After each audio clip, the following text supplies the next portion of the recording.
Hello everybody, welcome back to ComedIan MTG. My name is Ian. Today we are doing a full cEDH set review for the new set Strixhaven School of Mages, as well as the Commander 2021 decks, which are being released at the same time as Strixhaven. We've got a lot of cards to cover in today's show, so let's jump right in. But before we do, a quick reminder to hit like and subscribe while we're here on YouTube. It helps out the channel and especially helps out if you want more content like this.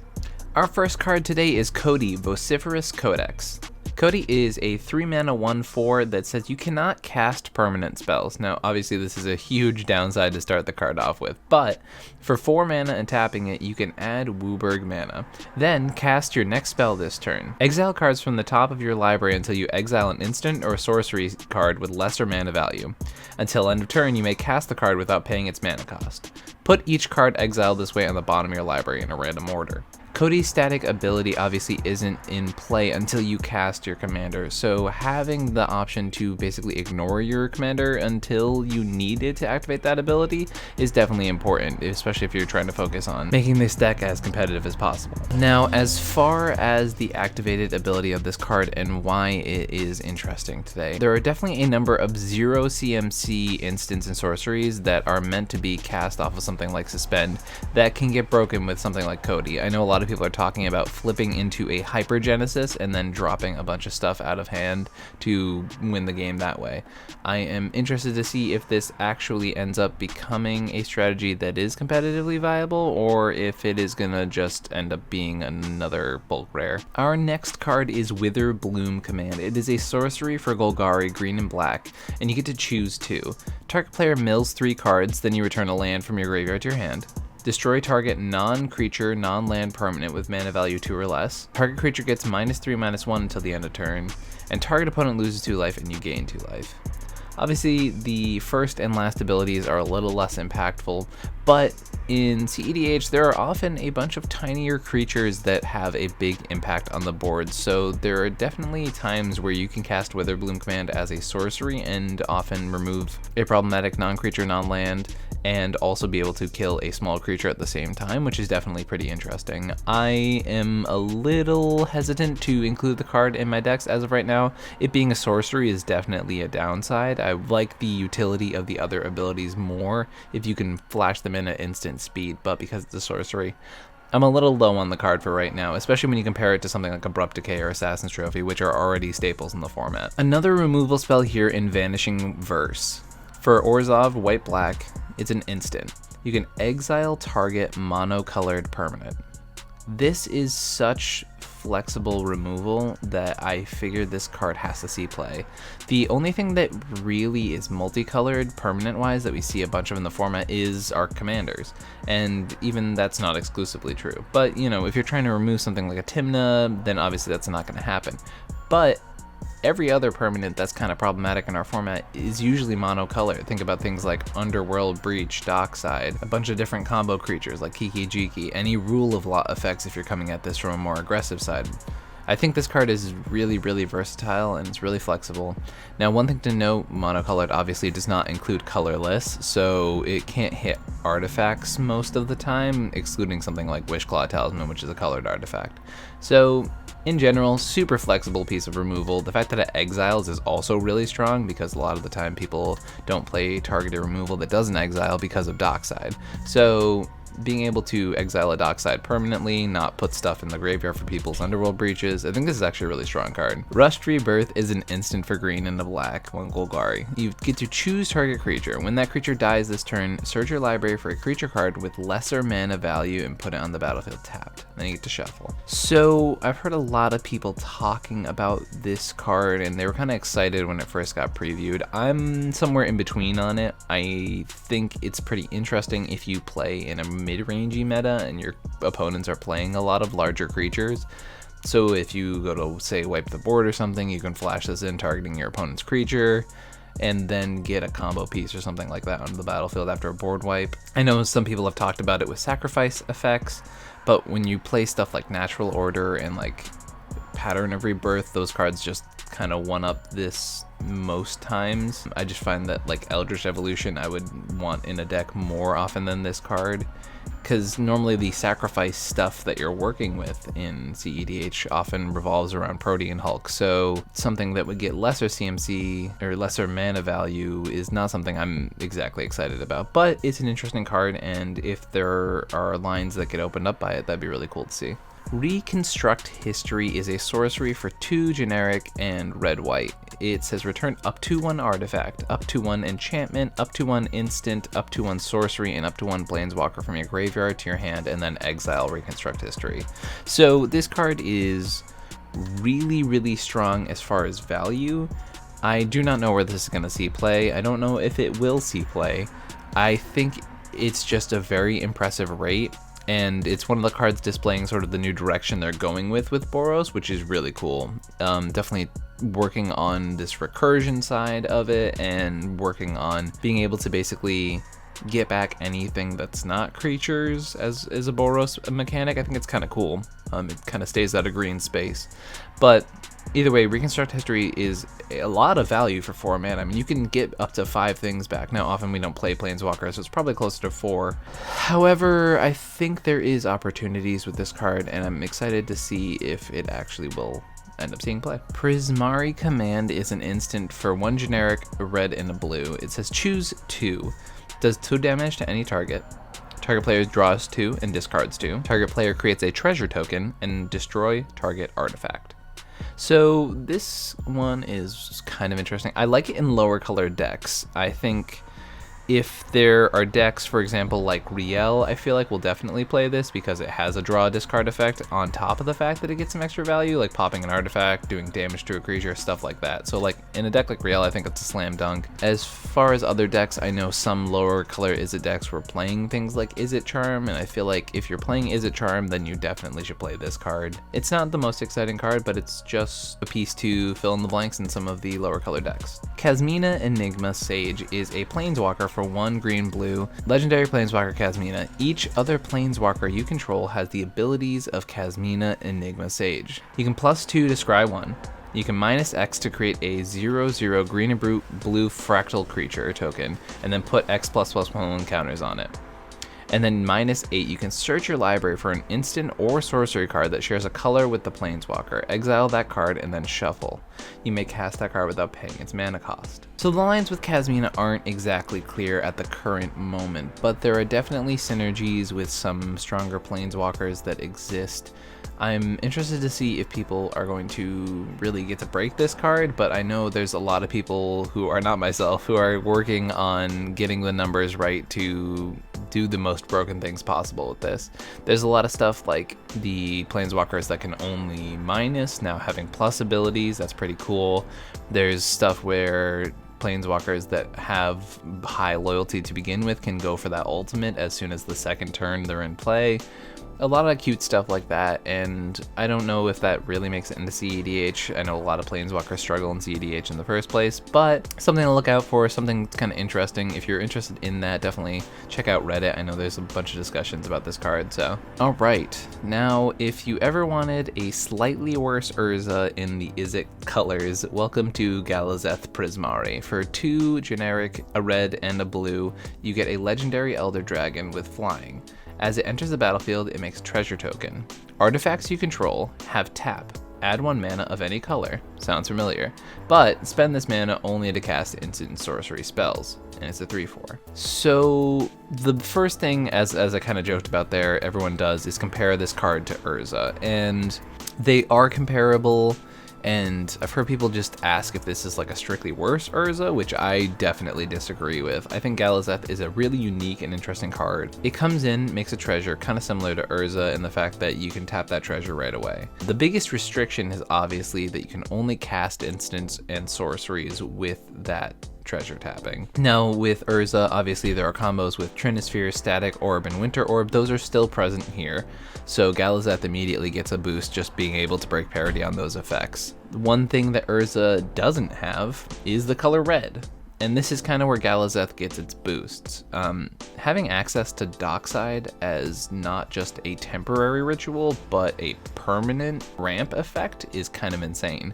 Like, you have Galazeth on the board, or you play Dockside before Galazeth even, makes 3 treasures, and that's suddenly, now you have 4 treasures on the board because of Galazeth that just tap for mana for instants and sorceries forever.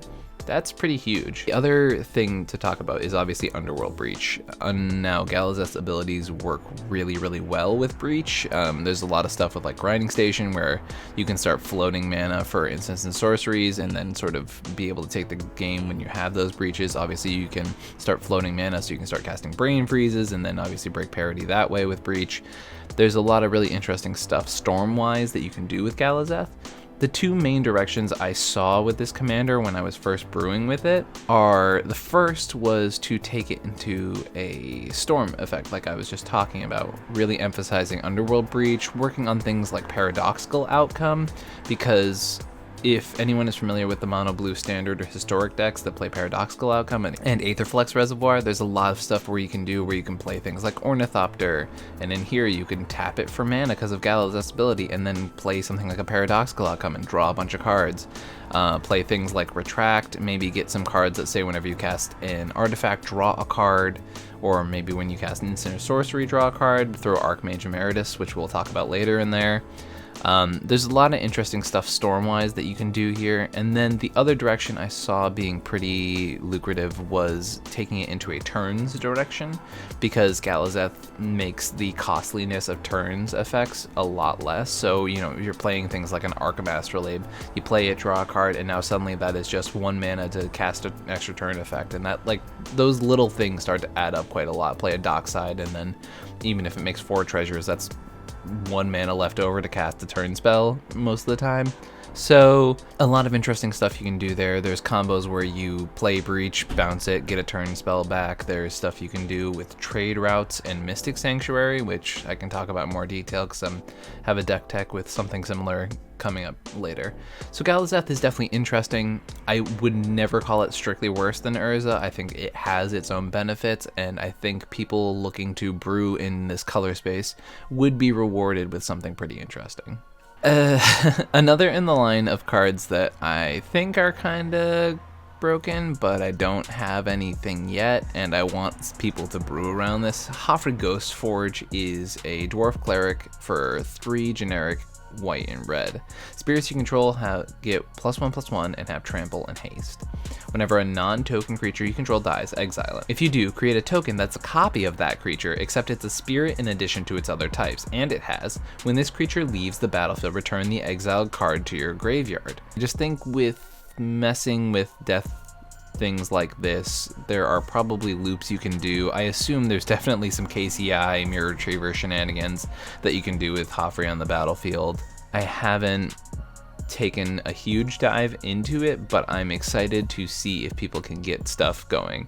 Now obviously 5 mana is a decent investment, but this effect is really, really powerful, and it's a really unique option for Boros. I'm actually really excited to see if people have any ideas for building Hawford. So for me, this commander is just a lot of like raw ideas, but with an ability like that really messes with creatures dying, I think you'd be hard pressed to not be able to break it in some way. So this next one is a small card, but a card I'm very excited about. It's Expressive Iteration. So it's a sorcery. You get to look at the top 3 cards of your library, put 1 of them in your hand, put 1 of them in the bottom of your library, and then exile 1 of them. You may play the exiled card this turn.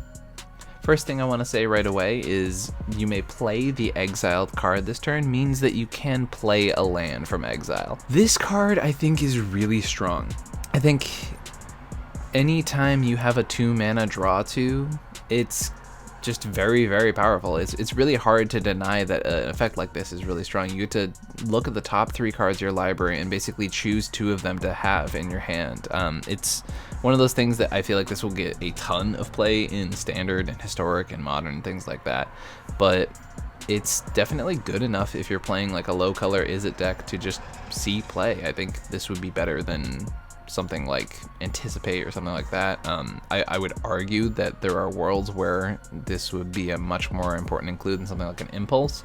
Impulse obviously lets you play instant speed and dig deeper, but this Expressive Iteration lets you get 2 cards. Playing it on turn 3 also works really well because you can play it, hopefully exile a land drop, and then have a card just go to your hand. There's a lot of value in this card. I'm not saying I know the perfect place to play it. I'm not saying it deserves 100% to see play, because I know 2 mana is a big investment for something that is just a cantrip, but like, it's really strong.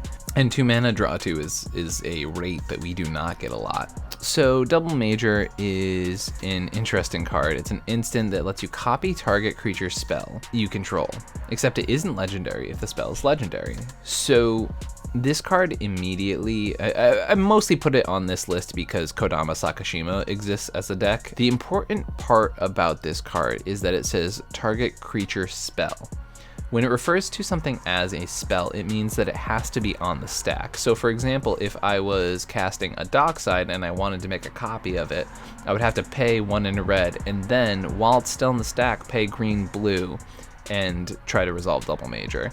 So that's obviously a bit of an investment, making it a little worse than something that's just like a straight up clone, but there's definitely shenanigans that can be done given the fact that it makes non-legendary copies of stuff, hence my mention for it in Kodama Sakashima, because normally you need to wait till you have 4 mana more to go off with that combo deck, but in this you can just pay 8 and then basically win the game, because that's how that deck works. So definitely an interesting card. I assume it's going to see play in that deck, and interesting to see what happens when it does. So if you remember all the hype around Veto and being a 1-card combo in the command zone, there's just kind of a better one now. That's Dina Soul Steeper.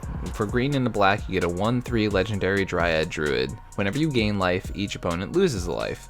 And you can sack another creature to give it +X/+O, where X is the sacrifice creature's power. That part's probably not that relevant. Although, if you wanted to play Protean Hulk, you have a Protean Hulk sack outlet, I guess. If you want to layer Hulk in this deck. That's actually, it's not the worst thing you could be doing in these colors. They're very good Protean Hulk colors, so. But mostly Dina Soul Steeper is on this list because it is a combo with Exquisite Blood. So basically when you get Dina and Exquisite Blood on the battlefield, your opponents either have to lose a life or you have to gain a life, just one of any, and it creates a loop where Dina will gain you the life and your opponents lose the life, and they basically reiterate infinitely until your opponents die. So that's pretty strong, and it's definitely interesting to have this sort of 1-card combo. Veto was obviously a mono black commander, which definitely came with its downsides, but having a Golgari commander costing only 2 mana, having the extra Protean Hulk synergies, there's a lot of benefits of playing this card over Veto. And I think it's really, really strong, actually. It's an efficient rate, and kind of interested to see an Exquisite Blood combo being considered for cEDH, but it's really efficient to have that 1-card combo and something that can very easily be tutored. You have access to black, and then the rest of the deck you can fill with generic value. Golgari opens you up to some of the best removal, some of the best acceleration. You can play ad nauseam strategies if you want to go that way. I think this card's really, really strong, and I think the strategy is going to end up being pretty decent. So here's a really good toolbox card for our format. This is Decisive Denial. For green and a blue, it's an instant. You get to choose one. Target creature you control fights target creature you don't control, or counter target non-creature spell unless its controller pays 3. So a negate-ish mana leak effect on one half, but having removal for creatures staple to the other half just makes this card flexible enough that I think it deserves to see play. I know one of our patrons, Gustav, has been talking about it a lot in the ComedIan MTG Discord about how it works very, very well if you're playing Crom in the command zone, and I think it's a really flexible card, and I think having that flexibility to do what you need when you need it is going to be pretty strong. It can deal with creatures on one half, and it can deal with non-creatures on the other half, so I think having that flexibility, only costing 2 mana, being an instant, there's a lot to like about this card. Now, here is a card that I think took everybody a couple reads to realize how insane it is. I'm very, very hyped on this card. This is Culling Ritual. For 2 green, black, it's sorcery. Destroy each non-land permanent with mana value 2 or less. You add black or green for each permanent destroyed this way. This card's kind of insane. I think this is absolutely wild in ad nauseam decks. You get to destroy anything with CMC 2 or less and add black and green for each permanent destroyed this way. If there are tokens on the battlefield, those count. this is literally anything CMC 2 or less. So if your opponent is sitting there and they have some stacks pieces on the board, say they have a Thalia and a Thorn of Amethyst, and one other player has an Elf, and suddenly you're making like 4 or 5 mana back from this spell. There's a lot of scenarios where you can cast this, destroy a bunch of creatures, destroy a bunch of stacks effects, and then have enough mana to just cast an Adnaz off the back of it, and simultaneously remove all the stacks pieces that were holding you down. There's also places you can play it where you dump a bunch of small things onto the battlefield and just use this as a super ritual to cast a Peer into the Abyss. I know this is going to be really strong, I think, in like the Korvold decks, because I think you can destroy your own dockside, get a bunch of mana for Korvold, use it as a ritual, then use the black mana to reanimate the dockside, get that back, make more treasures. Like, this card is very, very strong. And I think this is going to be a slam dunk in our format. I'm going to expect to see a lot of ad nauseum decks running this card. I think a lot of mid-range decks can also run this card, depending on what they're doing. This card is really, really strong, but I definitely think it yields better to the decks that want to be playing rituals anyways. That being said, the value it gives you is absolutely insane. As a stacks player, I don't exactly love that it's here. Because there's definitely going to be times I know where I have like several 2-mana stacks pieces down, like a Winter Orb and a Thorn of Amethyst, and they're all going to get blown up by this card, and then my opponent's probably going to resolve a Naz. So it's a very strong card. One of the cards I'm definitely most hyped for from this set.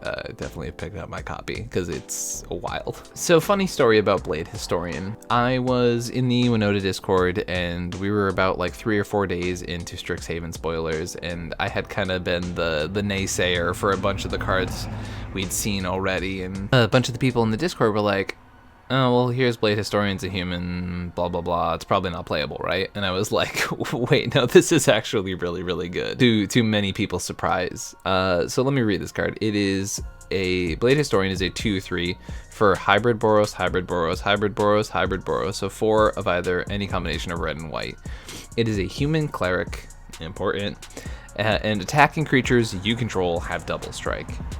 This card is awesome for Winota and Winota only, and Winota is the only reason I'm talking about this card. But when I added Rick recently, we realized that like 1 card damage outlets were kind of insane. And I got a lot of people asking, you know, why isn't this something like Angrass Marauders? Like, you really are down on that card.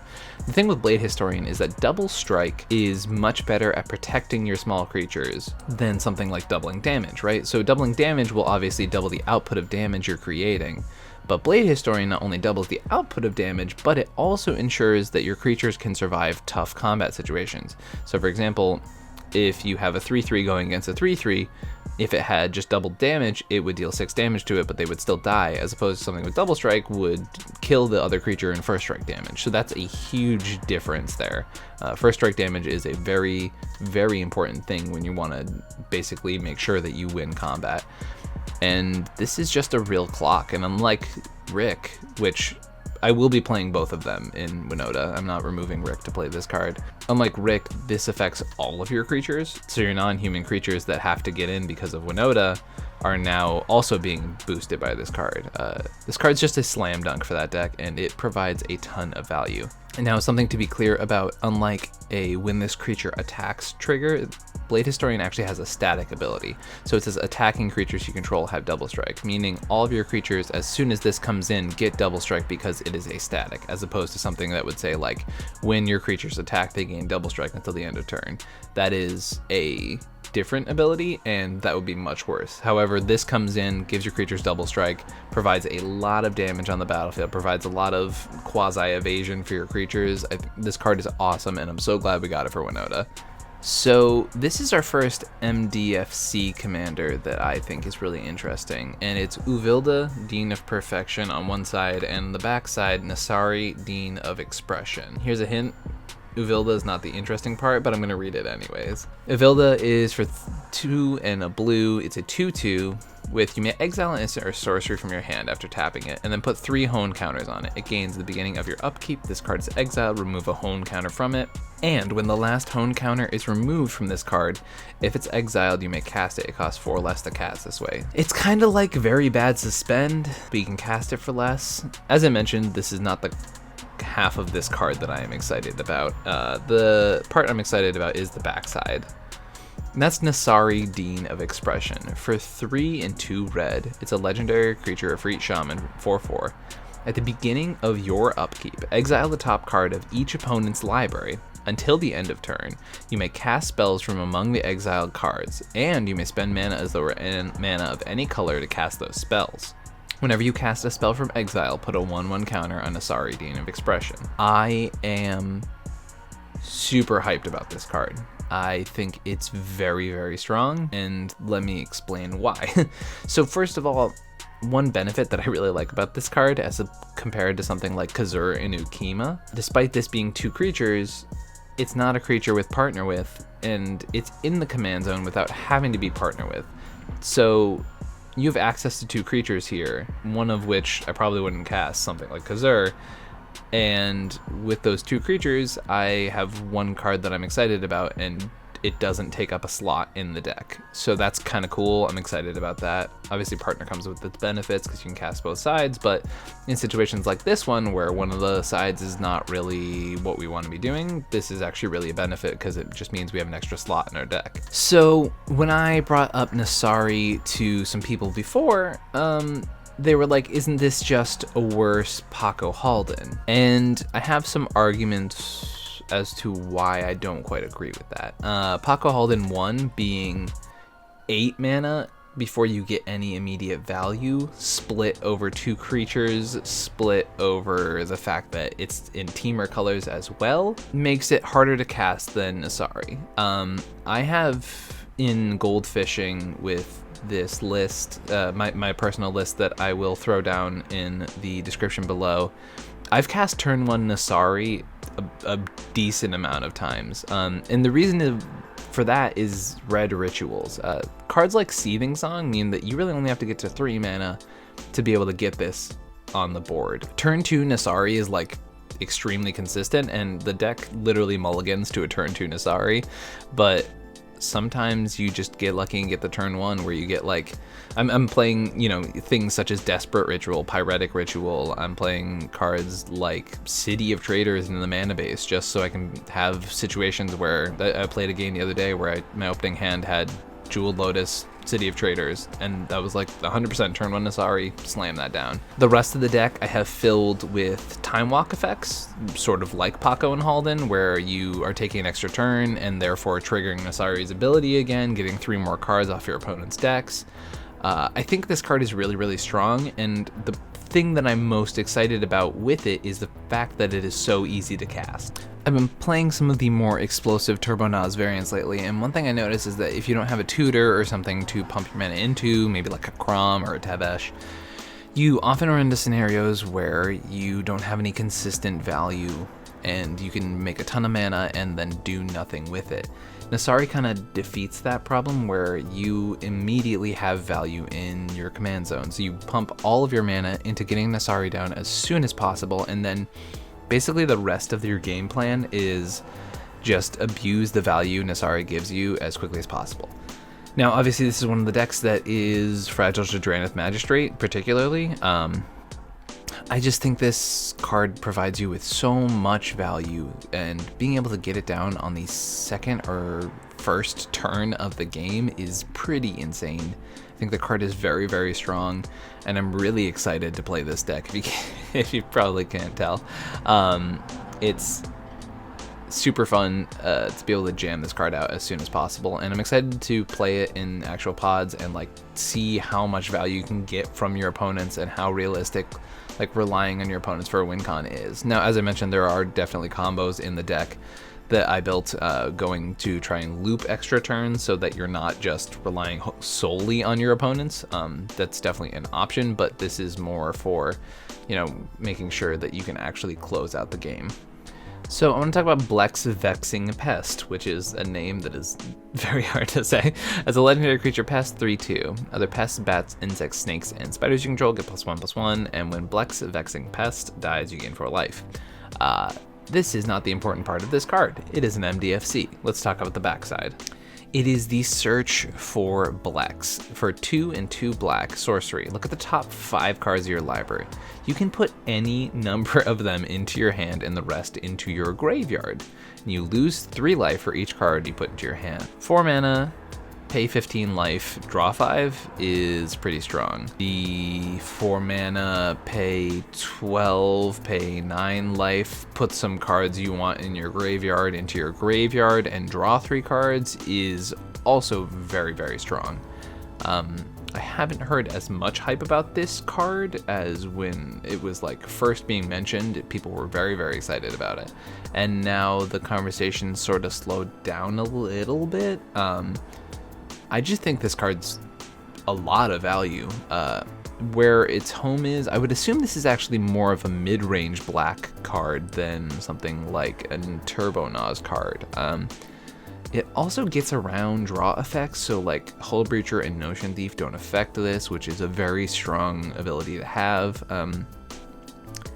But just in general, I think this card is very, very strong, and I think there's a lot of potential here to just pay a bunch of life, draw a bunch of cards, and something that maybe like a Reanimator list, being able to draw a bunch of cards and also dump a win con into the graveyard, it seems to have a lot of upside, so I would not be surprised to see this card at cEDH tables.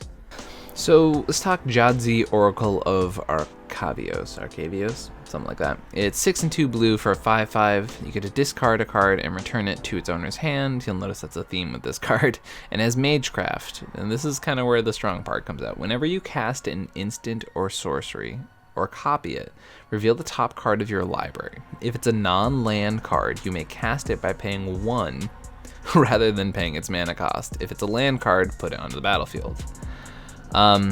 So this card has a lot of upside. It's a very strong ability. Obviously, it's an 8 mana creature, and you still have to cast stuff after it resolves. But if it ever hits the battlefield, you can assume you're probably going to win the game. Any spell, any instant or sorcery is going to trigger this card. The craziest part about instants and sorceries with this card is that you flip an instant and sorcery off the top, and you can pay it for 1, and then trigger Magecraft again to then repeat the loop. There's a lot of nonsense that can happen with this card, and it's pretty interesting. Then there's also the backside, which is Journey to the Oracle. For 2 and 2 green, it's a sorcery, and you can put any number of land cards from your hand on the battlefield. Then if you control 8 or more lands, you may discard a card. If you do, pop it back to your hand. So it's kind of interesting that you can play it for a sorcery side, dump a bunch of lands. If you hit 8, and you can be like, okay, now I'm gonna pop it back to my hand and then cast the Jadzi side of it.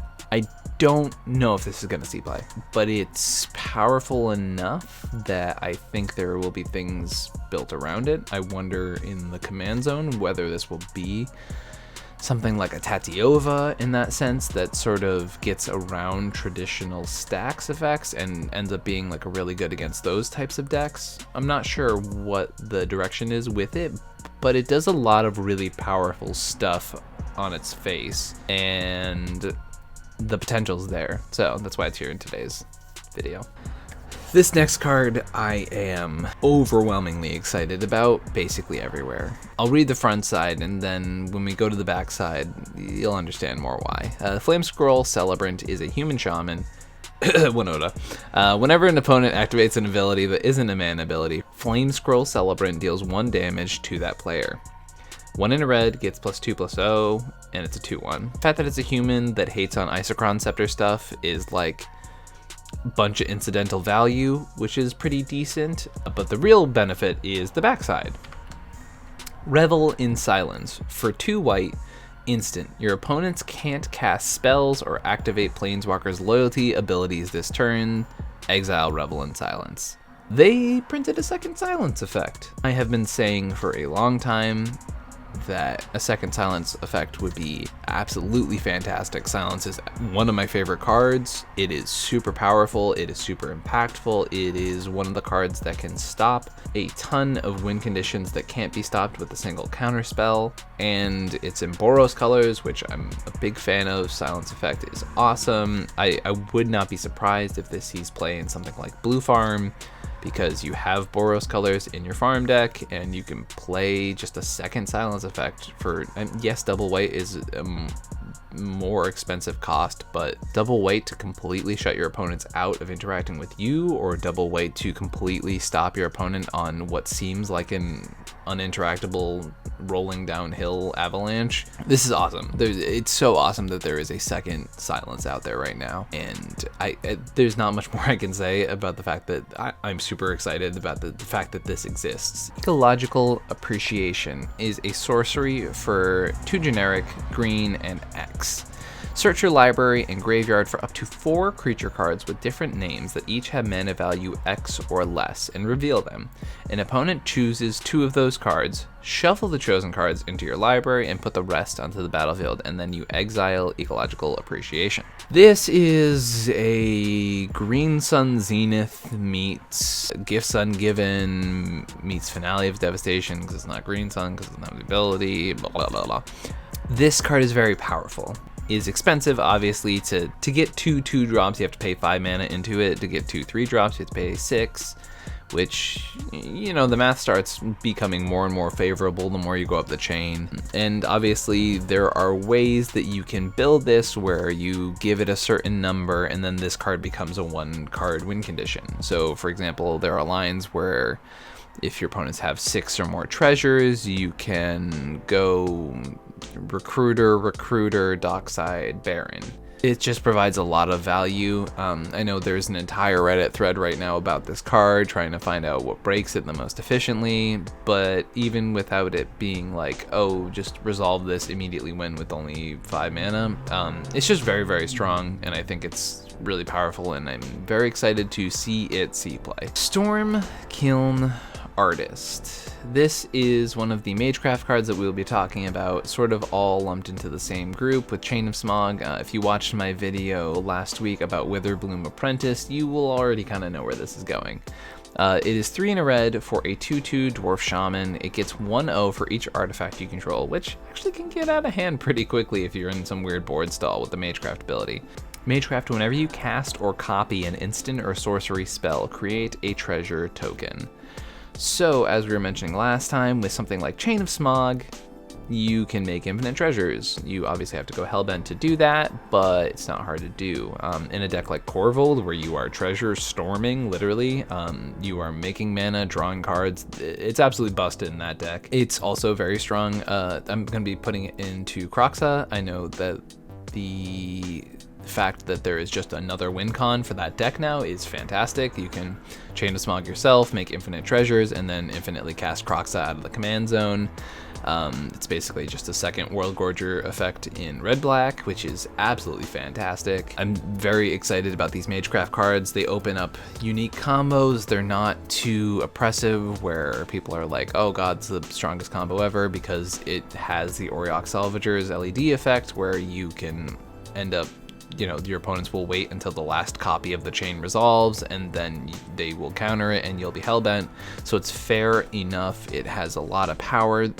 Given that, it gives a lot of power to lower color decks. I'm very excited that these Magecraft combos exist with Chain of Smog. Also, I don't know if I'll be able to find it again, but there was a post on the MTG cEDH Facebook group where someone was asking about how long until Chain of Smog was banned, and Sheldon Menery himself commented saying that Chain of Smog will not be banned. Like, straight up, he just said that on a Facebook post. So if you're waiting for the Chain of Smog ban to hit EDH, you might be waiting forever. Now let's talk about Solve the Equation. Solve the Equation is for 2 and a blue, a sorcery. It says search your library for an instant or sorcery card, reveal it, put it in your hand, then shuffle. We don't have an effect like this as far as I'm aware. It's very, very strong. It's one of those cards that if you're playing a low color deck, if you're playing a deck that would be on something like Fabricate for artifacts, if you are relying on instants or sorceries as your main win con, if you have an instant in your deck, you're already probably playing things like Merchant Scroll and Mystical Tutor and Personal Tutor. If you're on a deck that is running effects like that and you just need more ways to get instants and sorceries out of your deck, and you're playing low color options and you don't have the most efficient ways to tutor instants and sorceries, this is a good one. It's great for budget decks. It's great to just exist in the format. I can't stress enough how awesome it is for budget cEDH. People playing instants and sorcery based combos now have Mystical Tutor and this, and maybe Merchant Scroll as well, but I think it's a really good card to exist. I'm glad it exists. It's probably only going to see play in low color decks, but for those decks. Anytime a low color deck can have a tool that makes it better in the wide open cEDH meta, I will always be happy about that. So this card is very interesting. It's Ingenious Mastery. Ingenious Mastery is X, 2, and blue. Now you can also pay 2 and a blue rather than pay its mana cost. If the 2 and a blue cost was paid, you draw 3 cards, then an opponent creates 2 treasures and scries 2. If that cost wasn't paid, you draw X cards. I am really hyped about this card. One, it's another very efficient infinite draw outlet. The fact that sorcery obviously is a little lame. The part that I'm more excited about is the alternate casting cost, however. You can pay 3 mana to draw 3 cards. Yes, you give your opponents 2 treasures, and yes, that opponent scries 2, but I see this as a game-winning spell in the sense that you're probably playing this into some kind of storm turn. Maybe you've made it cost less due to something like Brawl on the battlefield. You're storming off, and then you're like, I just want to pay 3 mana to draw 3 cards, which 1 mana per card is a very, very pushed rate. So you want to pay 3 mana for 3 cards, and then, yeah, your opponents make some treasures, blah, blah, blah. And suddenly now you have 3 cards, and you give it to an opponent who you know can't really interact right now, and you're storming off, and seems just really, really good. I don't know the exact home for it, but I know in, you know, some of the low color, is it spell slinger type things, I feel like this is just a really solid piece for those decks. Here is a card I am very excited about. This is Archmage Emeritus. It's a 2/2 for 2 and 2 blue, creature human wizard, with Magecraft. Whenever you cast or copy an instant or sorcery spell, you draw a card. Now, unlike the rest of these, they don't really work with the Chain of Smog combo, unless you have something like a Bag of Holding, and now we're getting into some real nonsense territory.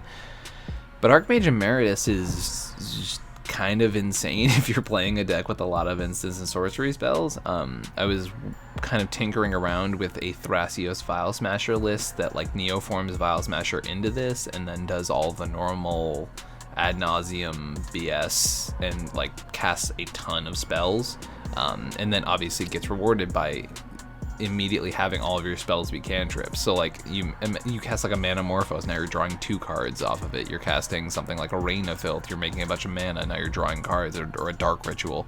Like this card is really, really strong. Anytime you cast an instant or sorcery or copy an instant or sorcery, you are now just getting a draw off of it. Something like a Flusterstorm is drawing you like 7 cards. Like this card is so strong. I think it's really, really powerful, and I think it has a place in the format, and where exactly the final homes for it will be interesting to find out. Strict Proctor. Super cool card. A flying 1/3 for 1 and a white Spirit Cleric. Whenever a permanent entering the battlefield causes a triggered ability to trigger, counter that ability unless its controller pays 2. This card's awesome. There are things to mention about it. One, it is a Torpor Orb effect, which the more redundancy we get with those, the better. I love that it's a Torpor Orb effect that works really well with Tymna, so you can draw cards off of that. Obviously, the Sakashima Tymna decks that are playing the stacks-based effects will definitely really want this card. When I was playing in the NSL, one thing that frustrated me when I was playing against Tatyova or AC, I noticed that the landfall effects weren't being affected by any of my ETB stopping creatures, which, you know, ETB stopping stops Thoracle, it stops Dockside, which are very powerful effects, very relevant to our format, but not being able to stop landfall was something that like kind of bugged me, and now this does that, because this isn't just an enter the battlefield ability of a creature, it is actually an enter battlefield ability of anything. So anytime anything enters the battlefield and triggers something, it is countered unless the opponent pays 2. And if you're playing something like Tatyova, you don't really have the ability to be paying 2 mana to draw your cards off of Tatyova. So in general, just a really powerful Torpor Orb effect, and then the added benefit of hitting a bunch of other stuff is awesome. Having a flying body is super great. That and Hushbringer now being flyers that are Torpor Orbs are super impactful. So it's super cool to see these exist in the format. I don't even have the backside up for this card because the backside is just like a group hug effect. This is probably the card from Strixhaven that I am the most excited about. I know Gustav in our Discord will probably get on me for being so public about how hyped I am about this card, but I cannot keep it in. Wandering Archaic is insane. Whenever an opponent casts an instant or sorcery spell, they may pay 2. If they don't, you may copy that spell. You may choose new targets for the copy. It's a 5-mana 4/4 creature avatar with that ability. In an instant and sorcery dominated format, this card is so powerful. Your opponents cannot cast an ad nauseum unless they want you to have one as well, or they want to pay 2 extra mana. Counter spell fights are nearly impossible to win with this thing on the battlefield. It is just so hard to be able to beat this creature. You know, anytime you go to use targeted removal, you get an extra copy of it. It is, as I mentioned, the fact that your opponent goes to counter something you have, and you get a copy of that counter to counter it unless they pay 2. Or your opponents go to ritual and now you're making a bunch of mana and you'll have stuff to dump your mana into. They go to cast draw effects, you're getting a copy of those unless they want to be taxed for 2, which many people know playing against Rhystic Study. People don't want to pay the 1 for Rhystic Study. People greed out into that. I can only imagine how little they want to pay for Wandering Archaic. This card is fantastic. It is simultaneously a win condition and a stacks piece on a creature. It gets you a ridiculous amount of value. Like, no one's gonna pay 3 mana to Brainstorm. No one's gonna pay 3 mana for a Rain of Filth. Like, these effects that your opponents are gonna be casting, and especially being the fact that Turbonaut is one of the most prevalent archetypes right now, they're not gonna wanna cast instant sorceries into this thing, and they will be forced to, and counterspells especially. We have such efficient, powerful counterspells, but people aren't gonna wanna pay 3 mana to cast a miscast, and then suddenly you have a miscast to counter. And not only does it work when they are trying to counter against you, but imagine scenarios where a third party is trying to go off.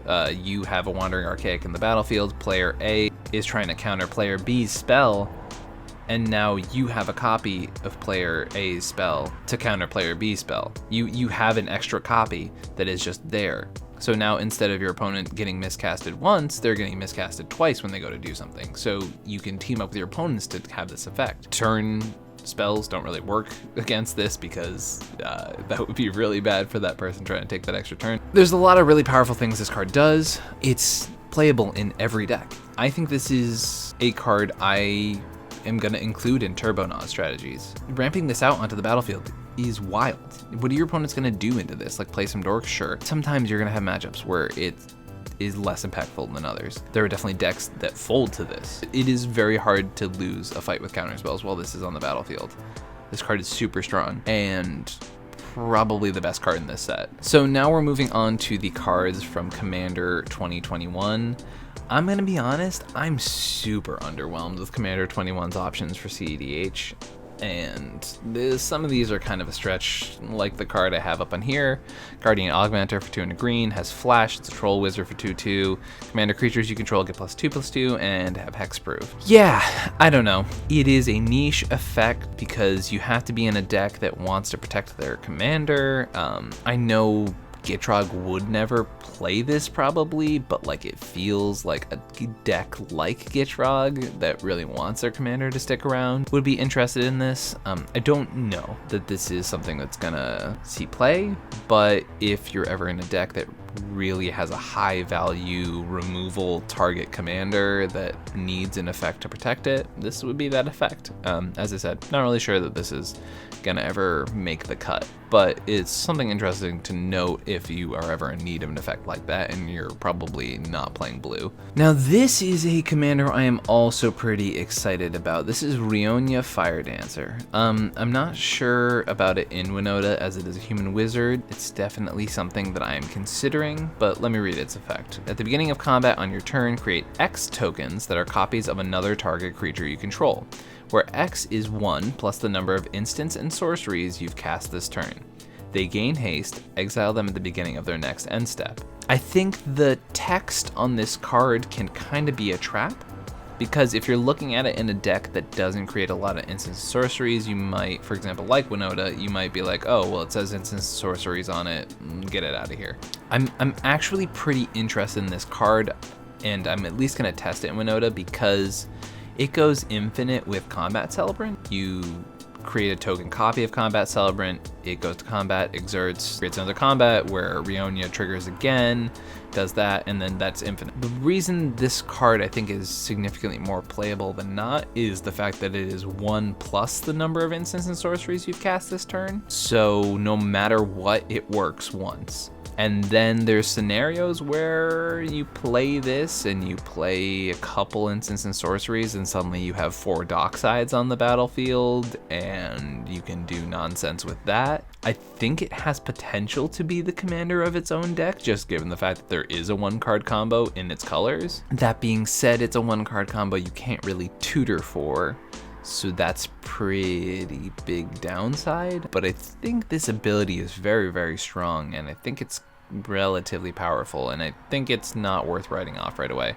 And as I mentioned, I'm very interested to see if it makes the cut in Winota. Having the ability to be like, okay, at the beginning of combat, I'm gonna copy another non-human. If it does make it into the deck, it would be the first exclusively human combo available in the deck, because normally you need a human and a non-human, but being able to have Ryonya and Combat Celebrant and never need to cast a spell is kind of interesting. There's also potential for it to open up dialogues about playing something like Possibility Storm, because now we would have a combo that we never need to cast a spell for. So this is pretty interesting. I'm definitely going to test it out in Winota. I definitely think it's worth at least looking at as its own thing. It's a pretty powerful effect and a pretty cool card. Here is Asagire the Reconstructor.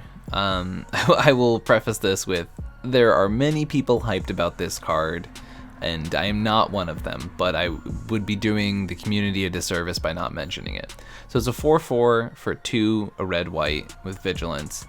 Has pay 1, sack an artifact, target creature you control gets 2/0, sack outlet's never a bad thing, and then tap X, exile an artifact card with mana value X from your graveyard, create 2 tokens that are copies of the exiled card, and activate this only as a sorcery. So there are people having talks about playing this with something like Ugin's Nexus, which is an artifact that lets you sacrifice it and then take an extra turn. And then there are effects that allow you to pull things out of exile, and there's like an 11 mana loop people are talking about on the internet with this card.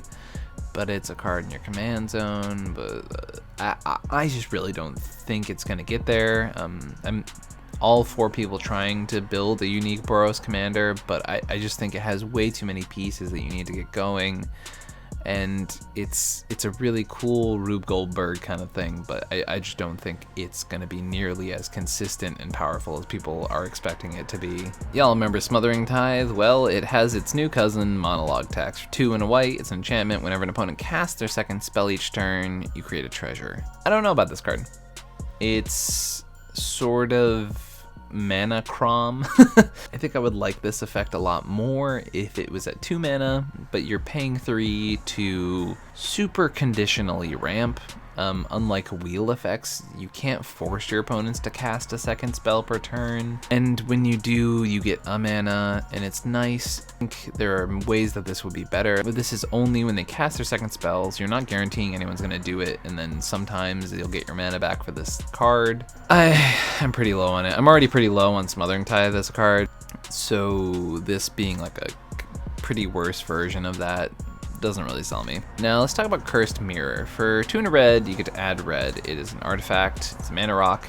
But as Cursed Mirror enters the battlefield, you may have it become a copy of any creature on the battlefield until the end of turn, and it gets haste. There are things you can do with this card. A lot of people are talking about it being kind of hype in Godo, as just a mana rock that like sometimes provides you with a ton of value. It's a really interesting card. It's a Dockside doubler that's also a mana rock.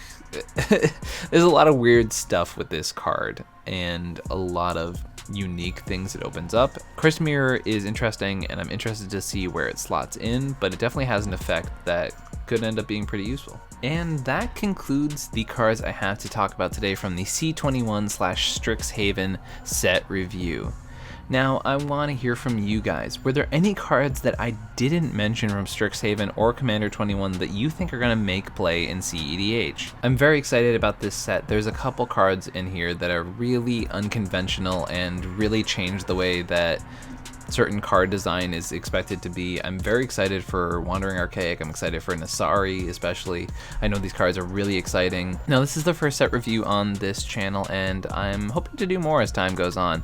If you liked the set review, make sure to comment down below and tell me how much you enjoyed it, and show me your support by throwing me a like or subscribe if you want more content like this. And if you're feeling super generous, we have a Patreon at patreon.com/ComedIanMTG. We are working on a bunch of things with our patrons. We have our $25 patrons as guests anytime I have someone from the community on. Patrons get their name in the show notes. They get exclusive access to certain channels in the Discord, which definitely includes a lot of people joking around and some interesting Magic talk. They also get to vote on what commanders we brew around as a Discord in the upcoming Brutal competition, which is a competition where you get to brew a deck in the ComedIan MTG Discord. Everyone brews the same commander, and the winner will be featured on the channel. All right, and that's it for me over here in ComedIan MTG. Hope you guys have an amazing week.